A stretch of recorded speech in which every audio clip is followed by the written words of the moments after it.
Bonjour à vous, j'espère que vous allez tous très bien. Aujourd'hui on se retrouve pour la deuxième partie de l'update lecture que j'avais fait il y a quelques temps. Je fais genre que j'ai tourné la vidéo il y a longtemps mais pas du tout. Enfin vous voyez mes habits, je tourne à la suite, j'ai juste changé d'angle. Je suis super contente de vous retrouver puisque je vais parler des lectures qui m'ont le plus plu en fait. Donc il y aura une lecture de fantasy romantasy et une lecture de romance dystopie.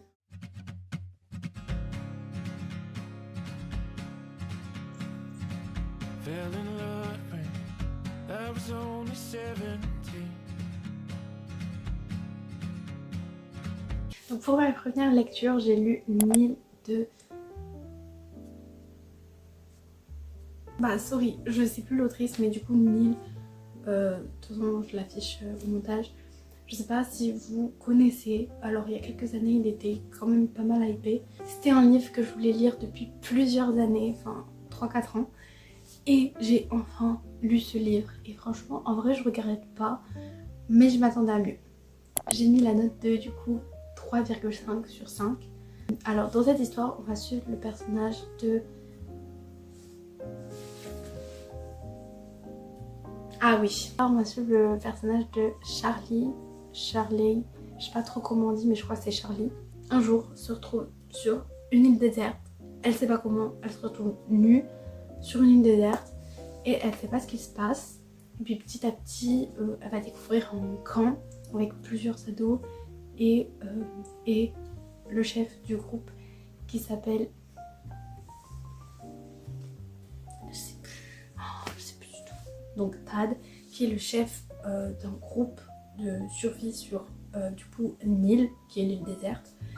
Et petit à petit elle va comprendre pourquoi ils sont arrivés là. Enfin, comprendre.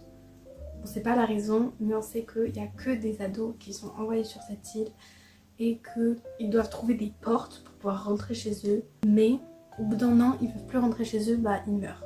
Alors, dans cette histoire, j'ai beaucoup de choses à dire puisque j'ai bien aimé l'histoire des portes, etc. Mais ça me faisait énormément penser au labyrinthe et j'avais pas trop apprécié le labyrinthe. Je vais me faire lyncher par les personnes qui me regardent, genre ils vont trop me juger. Mais j'ai pas aimé le labyrinthe et ça me faisait énormément penser à ça. Mais j'ai bien aimé le côté un peu Koh-Lanta, etc. Vraiment, j'ai bien aimé. Ce que j'ai bien aimé aussi, c'est que Charlie, elle était très vraie entre guillemets. Enfin, quand elle est arrivée sur l'île, elle était pas en mode oh go, je vais survivre. Non, genre elle a eu un moment de down et ça, je trouvais que c'était assez réaliste entre guillemets. Parce que quand même, t'as 17 ans, on t'envoie, non, 16 ans, 17 ans, je sais plus quel âge elle a, on t'envoie sur une île, non, t'es pas en mode, ouais, je vais survivre et tout. J'ai bien aimé l'ambiance, par contre, la romance, j'ai pas aimé. Pourquoi vous mettez une romance si elle est nulle? Ne la mettez pas en fait. Genre, le livre serait mieux sans limite. Et aussi, le point hyper négatif que j'ai par rapport à ce livre, c'est que la fin elle est beaucoup trop facile. Mais moi je m'attendais à des révélations de fou. Genre pourquoi cette île fait ça, comment, non, y a rien. Juste, ils arrivent un peu à résoudre le fonctionnement de Nil, mais que dalle. Genre on sait pas pourquoi, on sait pas comment, on sait pas comment ça a été créé. Non. Et en plus la fin, on le saura pas. On le sait dans le tome 2 mais c'est pas sur les mêmes personnages. Et non, la fin ça l'a pas fait la fin. Les personnes qui ont lu ce livre, je pense qu'elles me comprendront. Ou peut-être pas. Alors la deuxième lecture, c'est vraiment mon gros coup de cœur de septembre. C'est Une ombre dans la presse. Donc si vous avez déjà vu mes vidéos précédentes, vous savez que cette saga, donc Le sang et la cendre, c'est une de mes sagas préférées. Genre si ce n'est la deuxième. Genre c'est vraiment la deuxième saga préférée de... J'ai mis la note donc de 5 étoiles. Est-ce que c'est surprenant? Non.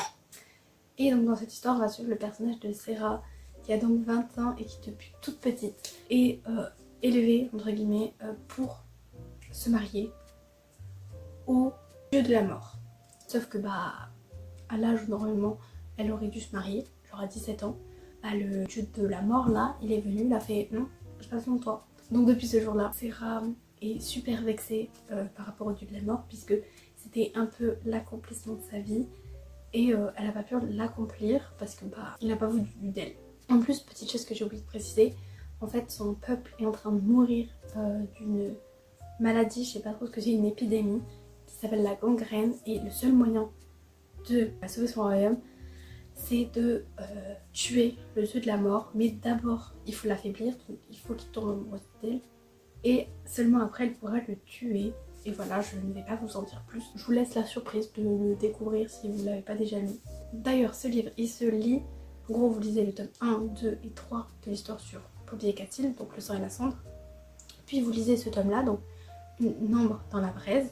Et après seulement vous lisez le tome 4, La guerre des deux reines. J'espère que cette petite lecture vous aura plu. N'hésitez pas vous aussi à me mettre votre avis en commentaire si vous voulez.